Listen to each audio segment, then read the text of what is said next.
Hello साथीहरु, स्वागत छ तपाईहरुलाई मेरो छोटो मिठो मिनी ब्लगमा। हामी चाहिँ नि जाँदै थियौं नानीको बर्थडेको लागि केकहरु लिन।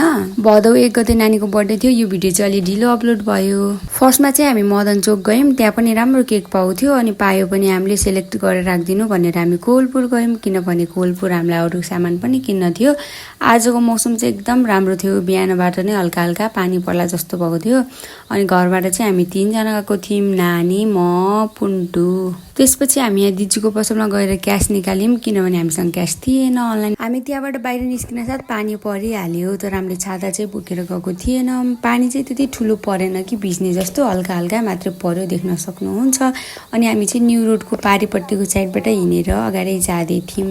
एकदम राम्रो छ यतातिर। आजभोलि एकदम सरसफाइ पनि हुन्छ। हाम्रो कोलपुर पहिला जस्तो फोहोरहरु पनि छैन। त्यसपछि हामी यहाँ भिभा 90+ गएको थियौं, किनभने मलाई नानीको लागि केही गिफ्टहरु पनि किन्न थियो। यहाँ क्यूट क्यूट सामान पाउँछ, त्यही भएर। अनि मैले चाहिँ आइसक्रिम किनिदिए नानीलाई र पुन्टुलाई। अनि त्यसपछि हामी सामान किनेर फर्किँदै छौं। यहाँ चाहिँ छ हाम्रो हातमा सामान, देख्न सक्नुहुन्छ।